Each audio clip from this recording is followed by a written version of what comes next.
Millionaire landlord evicts entire Latino community. Tenants' hidden talent changes city's future. Hello? Welcome. Leave a like, subscribe, activate notifications, and enjoy this story. Imagine waking up one day to find your entire world crumbling. A tight-knit community, full of laughter, shared meals, and traditions that spanned generations, suddenly faces destruction. Families are being torn apart, homes lost, and dreams shattered. The letters posted on their doors are not just pieces of paper, they're the end of everything they've ever known. But in the midst of despair, a young girl holds on to one thing: her music. What she doesn't realize is that her songs hold the power as the wealthy and powerful close in, trying to erase everything this community stands for, a hidden force begins to rise. It's not just about homes or buildings, it's about identity, love, and the fight for survival. What starts as a simple eviction turns into a battle that will touch every corner of the city. Will this forgotten community fall into silence, or will the voice of one girl be loud enough to change everything? This is not just a story about loss, it's a story about what happens when hope, hidden in the most unlikely of places, becomes impossible to ignore. And you won't believe what's about to unfold. The sun was setting over the bustling streets of East Los Angeles, casting a warm golden glow across the vibrant murals that adorned the walls of the tight-knit Latino community. The air was thick with the aroma of sizzling carne asada and the sound of children's laughter echoing through the narrow alleyways. It was a typical Friday evening in the barrio, where generations of families had built their lives, their dreams, and their homes. 17-year-old Sofia Rodriguez sat on the front steps of her family's modest apartment building, her fingers dancing across the strings of her battered acoustic guitar. The melody that flowed from her instrument was hauntingly beautiful, a fusion of traditional Mexican folk and modern indie rock that seemed to capture the very essence of her community's spirit. Passers-by couldn't help but pause, drawn in by the raw emotion in her music. As Sofia played, her abuela Maria emerged from the building, her wrinkled face etched with worry. "Mija," she called softly, "come inside. It's getting late." Sofia nodded, strumming the final chords of her song. As she stood up, she noticed a group of men in crisp suits walking purposefully down the street. Their polished shoes and stern expressions stood in stark contrast to the worn sidewalks and friendly faces of the neighborhood. "Abuela, who are those men?" Sofia asked, a knot of unease forming in her stomach. Before Maria could answer, the men began methodically moving from door to door, affixing official-looking notices to each one. The atmosphere in the street shifted palpably, curious onlookers gathering to see what was happening. Sofia watched in disbelief as one of the men approached their building, stapling a bright orange notice to the front door. As he turned to leave, their eyes met briefly. The man's face remained impassive, but Sofia could have sworn she saw a flicker of guilt in his eyes before he quickly looked away. With trembling hands, Maria reached for the notice. As she read the words aloud, her voice cracked with emotion. "By order of Bradford Development Corporation, all residents of this property are hereby notified of eviction, effective in 30 days. The words hung in the air like a death sentence. Sofia felt as if the ground had been ripped out from beneath her feet. This couldn't be happening. This was their home, their community. How could someone just take it all away? Around them, the realization began to spread like wildfire. Cries of anguish and outrage filled the air. Mrs. Gonzalez from across the street collapsed to her knees, wailing in Spanish about how she had lived here for 40 years.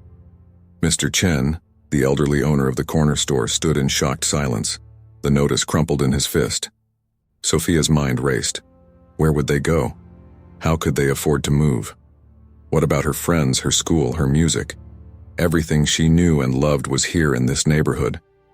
As the chaos unfolded around her, Sofia's gaze was drawn to a sleek black limousine that had just pulled up at the end of the street. The back door opened, and a man stepped out, his expensive suit and confident demeanor marking him as someone of importance. "That's him," Sofia heard someone whisper. "John Bradford, the millionaire who's buying up the whole neighborhood." Sofia watched as John Bradford surveyed the scene before him, his face an unreadable mask. For a moment their eyes met across the distance. Sophia felt a surge of anger and defiance rise within her. She picked up her guitar and began to play, her fingers flying across the strings in a furious melody that seemed to give voice to the pain and rage of her entire community. The music cut through the chaos, drawing everyone's attention. Even John Bradford paused, his eyebrows furrowing slightly as he listened. For a brief moment, it seemed as if the power of Sophia's music might break through his cold exterior. But then, with a dismissive wave of his hand, Bradford turned and climbed back into his limousine. As the car pulled away, Sophia's song reached a crescendo, her voice joining the instrument in a heart-wrenching cry of protest. As the last notes faded away, a heavy silence fell over the street. The reality of their situation began to sink in. Families huddled together, whispering in hushed tones about what they would do. Some spoke of fighting back, of seeking legal help. Others, with resignation in their eyes, began to discuss where they might go. Sophia felt a hand on her shoulder and looked up to see her abuela, tears streaming down her weathered cheeks. "What will we do, Sophie?" Maria asked, her voice barely above a whisper. Sophia wrapped her arms around her grandmother, her own tears falling freely now. "I don't know, abuela," she admitted, "but we won't give up. This is our home, our community. We have to fight." As night fell over East Los Angeles, the usual sounds of laughter and music were replaced by the quiet sobs and worried conversations of a community in crisis. But amidst the fear and uncertainty, a spark of determination had been ignited. Sophia's music had awakened something in her neighbors, a reminder of their strength, their culture, and their unbreakable bonds. From her perch on the rooftop of their building, Sophia looked out over the city lights in the distance. Her fingers absently plucked at her guitar strings, a melancholy tune emerging. As she played, she made a silent vow to herself and to her community. She would use her music, her voice, to fight for their home. Somehow, someway, she would make John Bradford and the world hear their story. The soft notes of her guitar drifted out into the night, a bittersweet lullaby for a neighborhood on the brink of change. But within the sadness of the melody, there was a thread of hope. A promise that this was not the end of their story, but merely the beginning of a new chapter. As Sophia's music faded into the night, the residents of the barrio clung to that glimmer of hope, knowing that the fight for their home and their future had only just begun. The warm California sun beat down on the bustling farmers market in downtown Los Angeles. Colorful stalls lined the streets, offering everything from organic produce to handmade crafts. The air was thick with the scent of fresh herbs, sizzling street food, and the excited chatter of weekend shoppers. Among the crowd, a young woman with wavy chestnut hair and designer sunglasses stood out. Emily Bradford, daughter of real estate tycoon John Bradford, wandered through the market, her camera hanging around her neck. She was supposed to be working on a photography project for her art class at UCLA, but found herself increasingly distracted by the vibrant scene around her. As Emily turned a corner, she was struck by the sound of a hauntingly beautiful melody. Following the music, she found herself in front of a small makeshift stage where a young Latina girl was playing an acoustic guitar.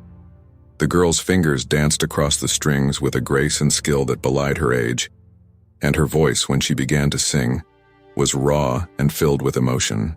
Emily stood transfixed, her camera forgotten at her side.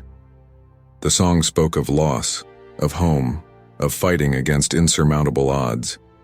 It stirred something deep within her, a feeling she couldn't quite name.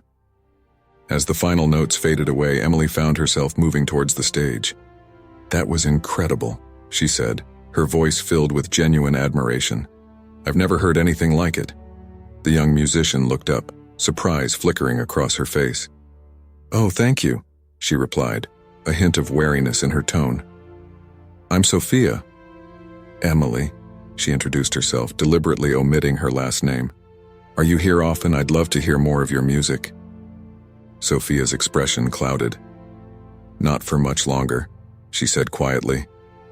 "My family, our whole neighborhood, we're being evicted. Some rich developer is tearing everything down to build luxury condos." Emily felt as if she'd been punched in the stomach. She knew with a sickening certainty that the rich developer Sophia spoke of was her father. The project had been all he'd talked about for months, but she'd never connected it to real people, real lives being uprooted. That's awful, Emily managed to say, her mind reeling. Isn't there anything you can do? Sophia shrugged, a mix of defiance and despair in her eyes. We're trying, but it's not easy to fight people with money and power when you don't have either. Emily felt a surge of guilt and an unexpected desire to help. Maybe I could help somehow, she found herself saying. I'm studying art at UCLA. We could organize a benefit concert or something. Sophia's eyes widened with a glimmer of hope. Really? You'd do that for us? Before Emily could respond, an older woman approached, her face lined with worry. Sophia, mija, it's time to go. We have a meeting with the community organizers. Sophia nodded, quickly packing up her guitar. She turned back to Emily, hesitation clear on her face. If you're serious about helping, come to our neighborhood tomorrow. Ask anyone for the Rodriguez family. But don't make promises you can't keep. We've had enough disappointment. As Sophia walked away with her grandmother, Emily stood rooted to the spot, her mind in turmoil.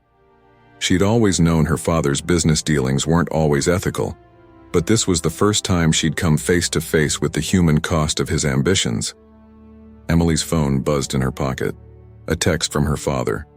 Dinner at 7, we need to discuss your future in the company. She stared at the message, a conflict raging within her. On one side was the comfortable, privileged life she'd always known. On the other, the haunting melody of Sophia's song and the faces of a community fighting for survival. As the sun began to set over Los Angeles, casting long shadows across the emptying market, Emily made a decision. She would go to Sophia's neighborhood tomorrow. She would see for herself what her father's progress really meant.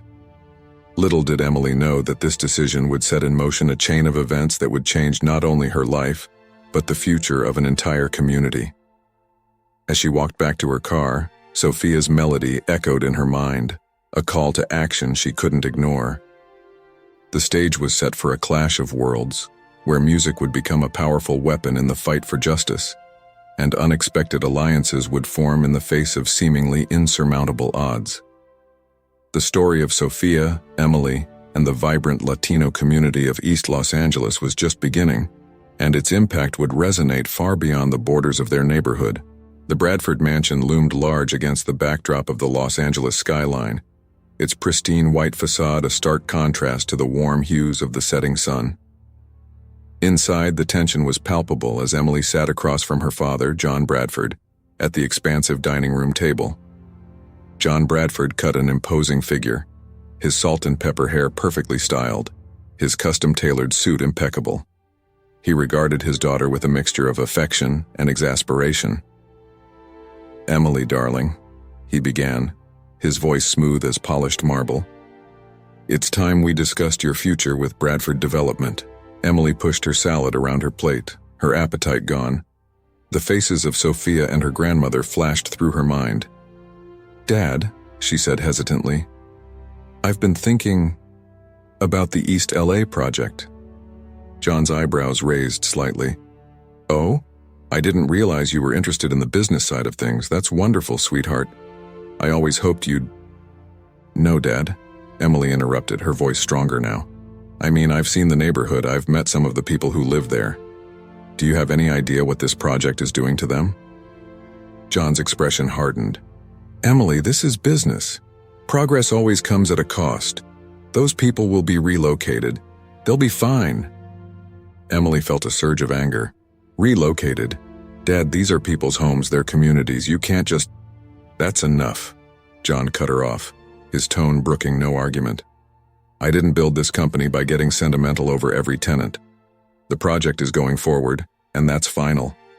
Emily stood up abruptly, her chair scraping against the hardwood floor. "You're wrong, Dad. This isn't progress, it's destruction." As she stormed out of the room, John called after her. "You don't understand how the real world works, Emily. Sometimes tough decisions have to be made." The door slammed behind her, leaving John alone in the cavernous dining room. He sighed heavily, rubbing his temples. He'd always prided himself on providing the best for his daughter, on building a legacy she could be proud of. Now it seemed that very legacy was driving a wedge between them. Meanwhile, across town in East Los Angeles, a different kind of meeting was taking place. In the cramped living room of the Rodriguez apartment, community members gathered, their faces etched with worry and determination. Javier Morales, a young lawyer who'd grown up in the neighborhood, stood before the group. "I've looked over the eviction notices," he said, his voice tight with controlled anger. "There might be a loophole we can exploit, but it's a long shot." Sofia's grandmother Maria spoke up, her voice quavering. "But we have to try, no? This is our home, we can't just give up." Murmurs of agreement rippled through the room. Sofia, sitting cross-legged on the floor, strummed her guitar softly, the melody providing a poignant backdrop to the discussion. Javier nodded, his eyes blazing with determination. "We'll fight this with everything we've got. We'll take it to the courts, to the media. We'll make sure John Bradford and his company can't ignore us." As the meeting continued, plans were made, tasks assigned. The community was rallying, preparing for a battle they knew would be uphill. Later that night, Sofia sat on the roof of her building, her guitar in her lap. The city stretched out before her, a sea of twinkling lights. She thought about the girl from the market, Emily, and wondered if she'd really come to help. It seemed too good to be true, but Sofia couldn't help but hope. She began to play, her fingers finding the chords almost of their own accord. The song that emerged was one of defiance and hope, of a community standing strong in the face of adversity. As she played, neighbors opened their windows, stepping out onto fire escapes to listen. Soon, voices joined in, an impromptu chorus rising from the threatened neighborhood. Across the city in her plush bedroom, Emily lay awake, Sofia's music from the market still echoing in her mind. She made a decision. Tomorrow, she would go to East LA.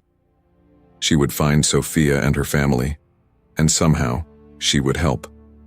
As the night deepened, two young women from very different worlds found themselves unable to sleep, both grappling with the weight of injustice and the possibility of change. The stage was set for a confrontation that would shake the foundations of both their lives and challenge the very fabric of their city. In the Bradford mansion, John sat in his study, poring over plans for the East LA development. He was so focused on the bottom line, on the legacy he was building, that he couldn't see the human cost of his ambitions. But as he worked late into the night, a small seed of doubt began to take root, planted by his daughter's impassioned words. The city of Los Angeles slept, unaware of the drama unfolding in its midst. But soon the story of Sofia, Emily, and the East LA community would captivate hearts and minds, forcing everyone to confront difficult questions about progress, community, and what really matters in life. As dawn broke over the City of Angels, the pieces were in place for a battle that would test loyalties, challenge convictions, and ultimately, change the course of many lives. The music of resistance was rising, and its melody would soon be impossible to ignore. The early morning sun cast long shadows across the streets of East Los Angeles as Emily's sleek BMW crawled through the neighborhood. She felt out of place, her designer clothes and expensive car a stark contrast to the modest surroundings. As she parked, she could feel curious eyes watching her from behind curtains and blinds. Taking a deep breath, Emily stepped out of her car and approached a group of elderly men playing dominoes on a nearby stoop. "Excuse me," she said hesitantly. "I'm looking for the Rodriguez family?" One of the men eyed her suspiciously before pointing down the street. "Third building on the right, but be careful, Nichue Plus. We don't need any more trouble around here." Emily nodded, her throat tight with nervousness. As she walked towards the indicated building, she could hear the faint sound of guitar music drifting from an open window. Following the melody, she found herself in front of a worn apartment door. She knocked, her heart pounding. The door opened, revealing Sofia's surprised face. "Emily, you actually came?" Before Emily could respond, Sofia's grandmother appeared behind her. "Mija, who is this?" she asked, her tone wary. "Abuela, this is Emily. She offered to help us at the market yesterday," Sofia explained, her voice a mix of hope and skepticism. Maria's eyes narrowed slightly, but she nodded. "Come in then. We can talk inside." As Emily entered the small apartment, she was struck by the warmth and life that filled the space. Family photos covered the walls, and the aroma of fresh coffee filled the air. It was a far cry from the cold, sterile luxury of her own home. I want to help, Emily began, her voice stronger than she felt. I have connections at the university. We could organize a benefit concert, get media attention. Sophia and Maria exchanged glances. Why? Maria asked bluntly. Why would you want to help us? Emily swallowed hard. Because what's happening to you is wrong, and I think I might be able to make a difference. There was a moment of tense silence before Sophia spoke up. I don't know if it'll work, but I'm willing to try. Music is all I have. If it can help save our home, I'll play for anyone who'll listen. As they began to plan, Emily felt a weight lift from her shoulders. This was right. This was what she was meant to do. Meanwhile, across town, Javier Morales sat in a dimly lit law library, surrounded by stacks of dusty legal tomes. He'd been there all night, searching for anything that could help the community fight the eviction. As the first rays of sunlight began to filter through the windows, Javier's bloodshot eyes widened. There, in the fine print of an old property law, he found something. A clause that could change everything. Back in East LA, Emily and Sophia were deep in discussion when Javier burst through the door waving a stack of papers. I found something, he exclaimed, his face alight with excitement despite his obvious exhaustion. As Javier explained his discovery, a spark of hope ignited in the room. It wasn't a guarantee, but it was a chance. A chance to fight back against the seemingly unstoppable force of Bradford development. Emily listened, her mind racing. She knew her father, knew how he operated.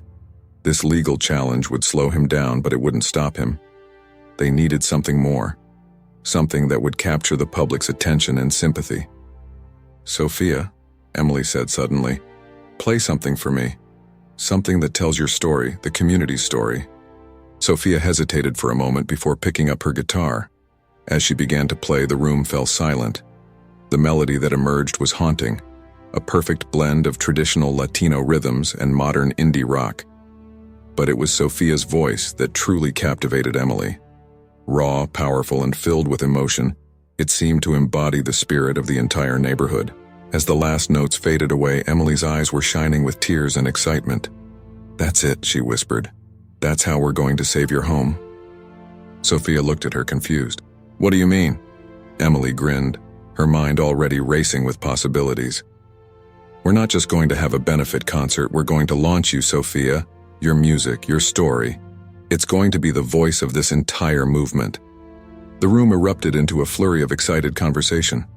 Plans were made, ideas tossed back and forth. As the day wore on, a strategy began to take shape. They would combine Javier's legal challenge with a massive media campaign centered around Sophia's music. As evening fell, Emily reluctantly prepared to leave. She had missed calls from her father, but she couldn't bring herself to care. For the first time in her life, she felt like she was part of something bigger than herself. Just as she was about to step out the door, Sophia grabbed her arm. Emily, she said softly, thank you for believing in us, for believing in me. Emily smiled, feeling a warmth in her chest she'd never experienced before. This is just the beginning, Sophia. We're going to change everything. As Emily drove home through the darkening streets of Los Angeles, she knew she was crossing a line. She was defying her father, risking her comfortable life for a cause she barely understood a few days ago. But as Sophia's music played in her mind, she knew she was doing the right thing. Little did Emily know that her actions that day had set in motion a chain of events that would shake the very foundations of her world.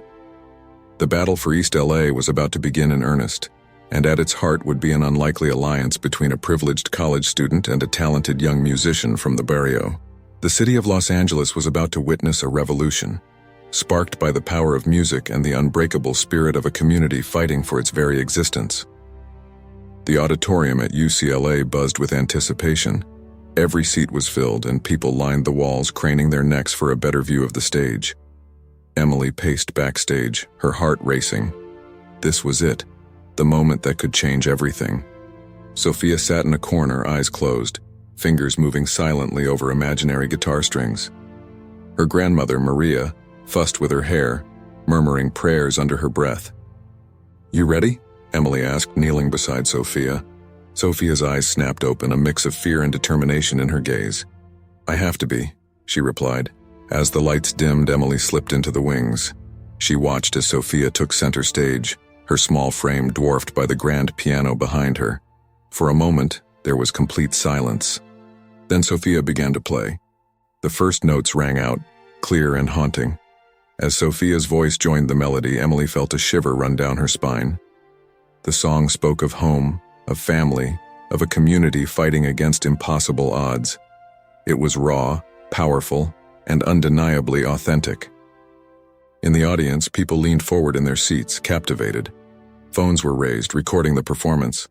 Emily could see tears glistening on many faces. As the final notes faded away, there was a beat of silence. Then the auditorium erupted in thunderous applause. Sophia stood, looking shell-shocked as the audience rose to their feet in a standing ovation. Emily's heart soared. This was more than she could have hoped for. She turned to share the moment with Maria, only to find the older woman's face twisted with worry. "What's wrong?" Emily asked, her elation faltering. Maria pointed towards the back of the auditorium. "Trouble," she said simply. Emily followed her gaze and felt her blood run cold.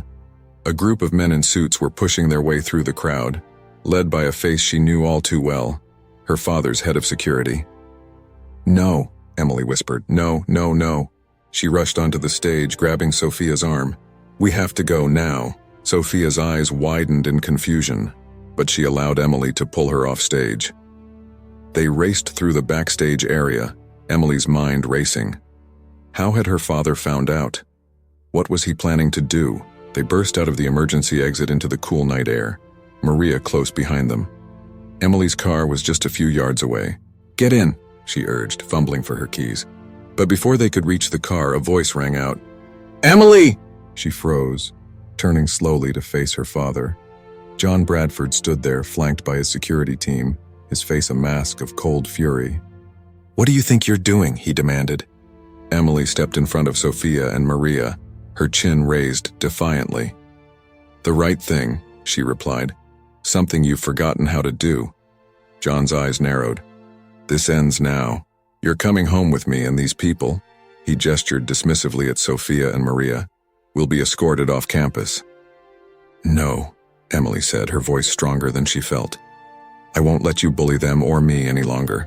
For a moment, father and daughter stared each other down. Then, with a curt nod from John, his security team moved forward. What happened next seemed to unfold in slow motion. As the guards reached for Sophia and Maria, a crowd of students surged forward, forming a human barrier. Shouts of protest filled the air. "Leave them alone. We stand with East LA. Music, not money." Emily watched in awe as more and more people joined the impromptu protest. Cameras flashed, capturing the moment for social media. John Bradford's face contorted with rage.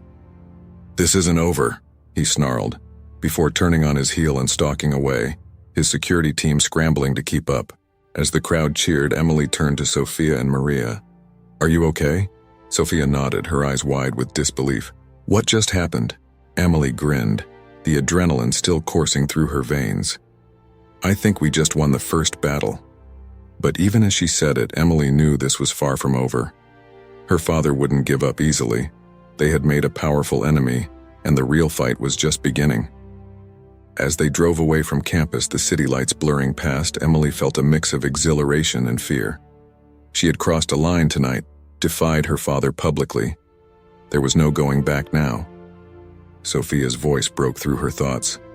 "Emily," she said softly, "thank you for everything." Emily met Sophia's eyes in the rearview mirror and smiled. "We're in this together now," she replied, "all the way." As they disappeared into the night, the first notes of a revolution echoed behind them. The story of Sophia, Emily, and the fight for East LA was spreading like wildfire across social media. By morning, it would be the talk of the city. The battle lines had been drawn. On one side, the unstoppable force of corporate greed. On the other, the immovable object of a community united. And at the center of it all, an unlikely friendship forged in the crucible of conflict. The City of Angels was about to witness a war unlike any it had seen before. A war fought not with weapons, but with music, determination, and the unbreakable spirit of a community fighting for its very soul. The early morning light filtered through the thin curtains of Sophia's bedroom, casting a soft glow on her troubled face. She sat on the edge of her bed, guitar in hand, but for the first time in years, no music came.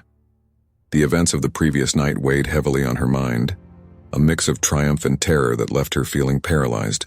Across town, in her family's mansion, Emily paced her room, phone in hand. She had dozens of missed calls from her father, each one adding to the knot of anxiety in her stomach. The exhilaration of their victory at UCLA had faded, replaced by a creeping fear of what was to come. As the city of Los Angeles began to stir, both girls found themselves grappling with the enormity of what they had started. Sophia's fingers trembled as she tried to play a chord. The notes came out discordant, wrong. She set the guitar aside with a frustrated sigh. "What am I doing?" she whispered to herself. "I'm just a girl from the barrio. How can I fight someone like John Bradford?" A soft knock at the door interrupted her thoughts.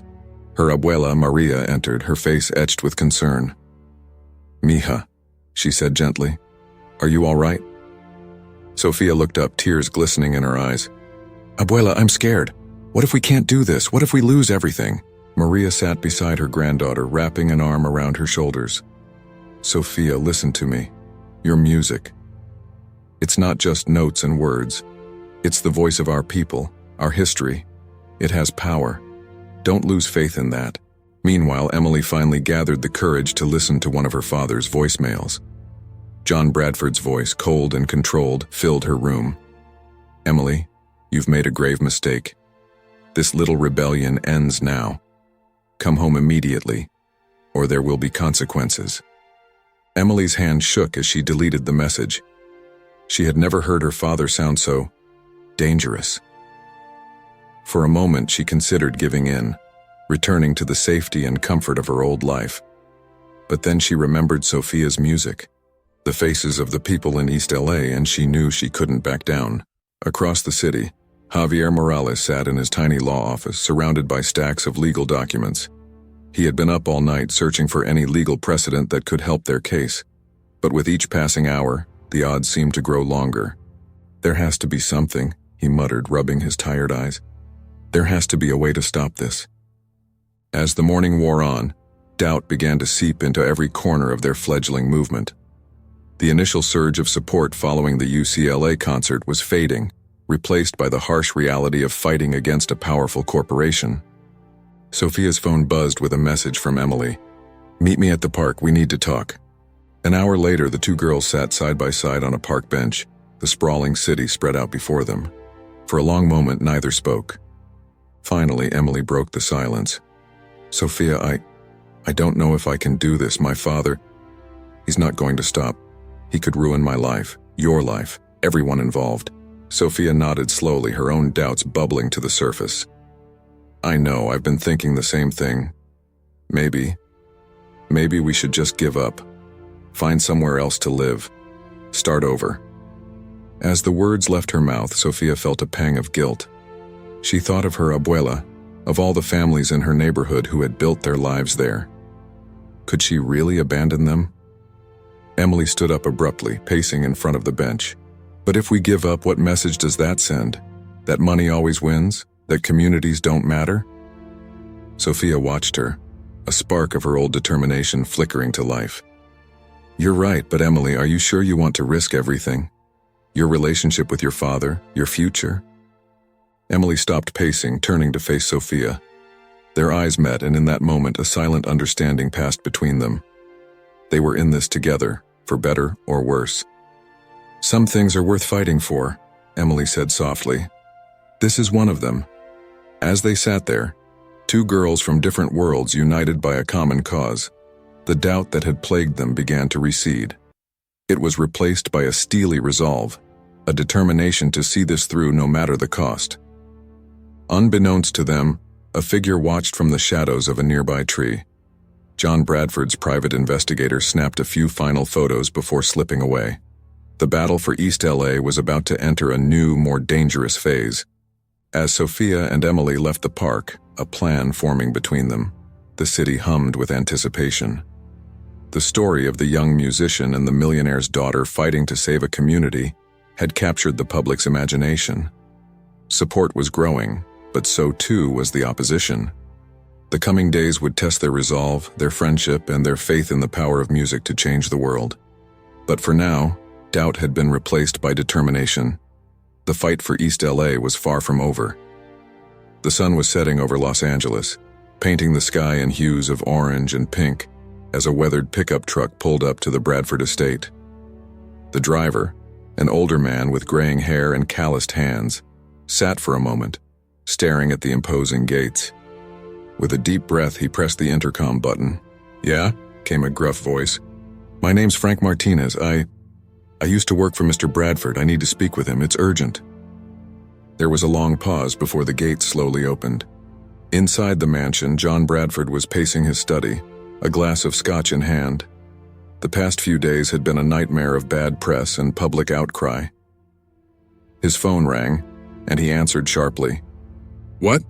"Sir, there's a Frank Martinez here to see you. Says he used to work for you." John froze, his face paling slightly. "Send him in." Moments later, Frank entered the study.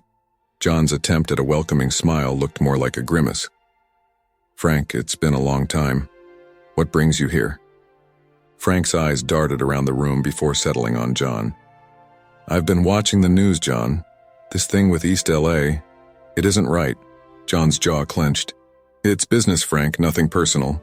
"Nothing personal?" Frank's voice rose. "Those are people's homes, John, families, like..." He hesitated, then plunged on. "Like Maria's family." John's glass slipped from his hand, shattering on the hardwood floor. "What did you say?" Frank met John's gaze steadily. "You know exactly what I'm talking about, Maria Rodriguez, your wife's best friend, the woman who helped raise Emily when Sarah got sick." John stumbled back, collapsing into his chair. That's impossible. Maria moved away years ago." Frank shook his head. "No, John, she stayed. In East LA, the very neighborhood you're trying to destroy." As the full impact of Frank's words hit him, John's world seemed to tilt on its axis. Memories he'd long suppressed came flooding back. Sarah's laughter as she and Maria cooked together, little Emily playing at Maria's feet. "Why are you telling me this now?" John whispered. Frank's eyes softened. "Because Sarah would be heartbroken to see what you've become. And because that talented young musician fighting to save her home? That's Maria's granddaughter." John's head snapped up, his eyes wide with shock. "Sophia is Maria's granddaughter?" Frank nodded. "It's time to make this right, John. For Sarah's memory. For Emily. For all those families." As Frank left, John sat in stunned silence. His phone buzzed. Another message from his PR team about damage control. But for the first time in years, John Bradford felt the stirrings of doubt about his actions. Across town, Emily was rummaging through a box of her mother's old things, searching for inspiration, when she came across a faded photograph. Her breath caught in her throat as she recognized her mother, arm in arm with a younger version of Sophia's grandmother, Maria. "Mom," Emily whispered, her fingers tracing the smiling faces. "What?" Her search became frantic, and soon she had uncovered a treasure trove of memories. Letters, photos, even an old diary. As she read, tears streaming down her face, Emily discovered a connection she never knew existed. Her mother and Maria had been best friends, closer than sisters. When Sarah Bradford fell ill, it was Maria who had been there day and night, helping to care for both Sarah and young Emily. With trembling hands, Emily dialed Sophia's number. "Sophia," she said, her voice choked with emotion. "You need to come over, now. There's something you have to see."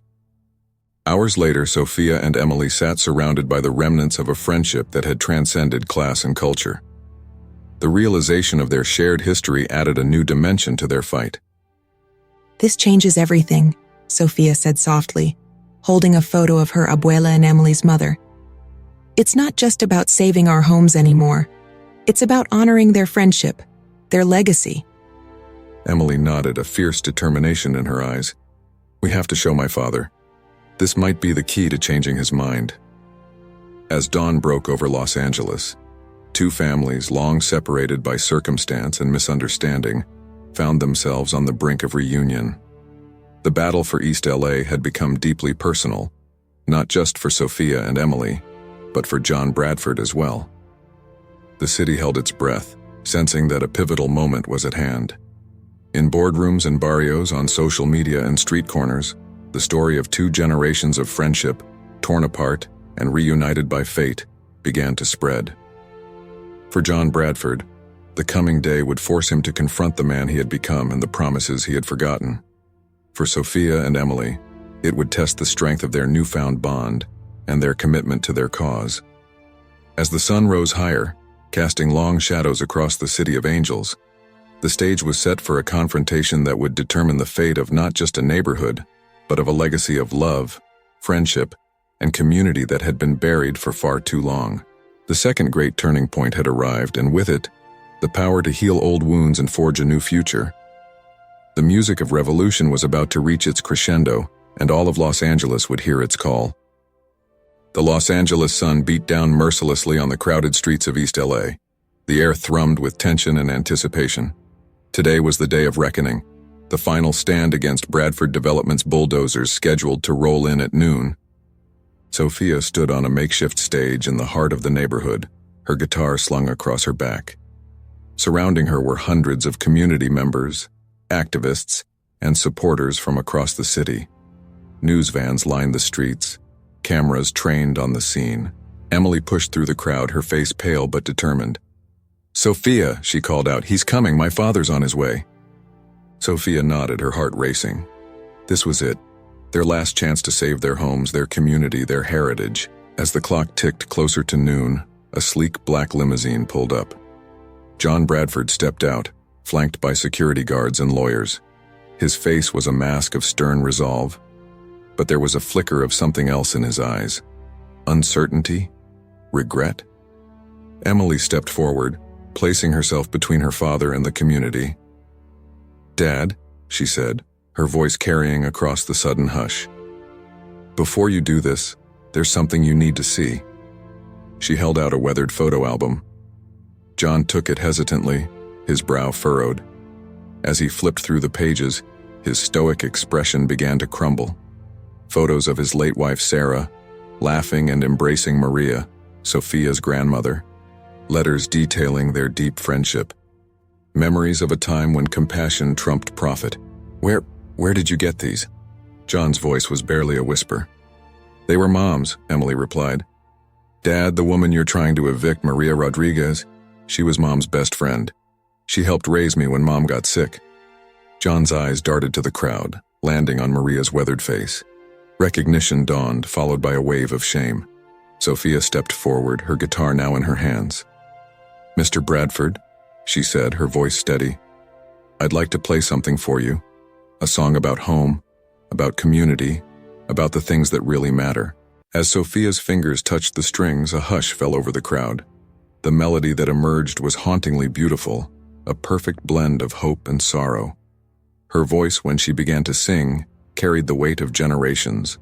"In these streets our stories intertwine, memories etched in brick and mortar, more than houses, more than land. This is where our hearts take stand." As the song progressed, tears began to stream down John's face. He saw, as if for the first time, the faces in the crowd. Not faceless tenants, but people, families, a community bound by love and shared history. The final notes faded away, leaving a profound silence. All eyes were on John Bradford. He stepped forward, his voice hoarse with emotion. I've made a terrible mistake." He turned to face the crowd. "This development project is canceled. Your homes are safe." A roar of jubilation erupted from the crowd. People hugged, cried, laughed. Sophia and Emily embraced, their unlikely friendship having sparked a miracle. But John wasn't finished. "Furthermore," he continued, raising his voice above the celebration, "Bradford Development will be establishing a community fund to renovate and improve the neighborhood, under the guidance of the residents themselves." The cheers grew even louder. News reporters scrambled to capture the moment, their headlines already taking shape. "Millionaire's change of heart saves historic neighborhood." As the impromptu street party began, John made his way through the crowd to where Maria stood. "Maria," he said, his voice choked with emotion. "Can you ever forgive me?" Maria's eyes were filled with tears as she took John's hands in hers. "Sarah always said you had a good heart, John. She would be proud of you today." The reunion of the Bradford and Rodriguez families became the heart of the celebration. Old friendships were rekindled and new ones forged. Sophia and Emily, arm in arm, watched as their families came together, healing wounds that had festered for far too long. As the sun began to set, casting a warm glow over the joyous scene, Sophia took to the stage one last time. The song she played now was one of triumph, of community, of love conquering all. Her voice soared over the neighborhood, a testament to the power of music to change hearts and minds. In the days and weeks that followed, the story of East LA's victory spread far and wide. Sophia's music career took off, with her debut album topping the charts. Emily, with her father's blessing, started a nonprofit focused on community development and preservation. John Bradford, forever changed by the experience, became a vocal advocate for responsible development and community engagement. The Bradford Rodriguez Community Center, built on the site once slated for luxury condos, stood as a testament to the power of redemption and the unbreakable bonds of friendship. As for East LA, it flourished. The neighborhood became a model of community-driven development, preserving its rich cultural heritage while embracing positive change. And on warm evenings, if you walk down those vibrant streets, you might just hear the strains of a guitar and a voice that tells the story of a community that refused to be silenced, of unlikely friendships that changed a city, and of the enduring power of home. Thank you for listening until the end. Share your opinion about the story in the comments and let us know which character you liked the most. If this story touched you and you want to hear more, click on the next story appearing on your screen. Leave a like and subscribe to our channel so we can build a great community of people who share emotional stories together. Until the next story.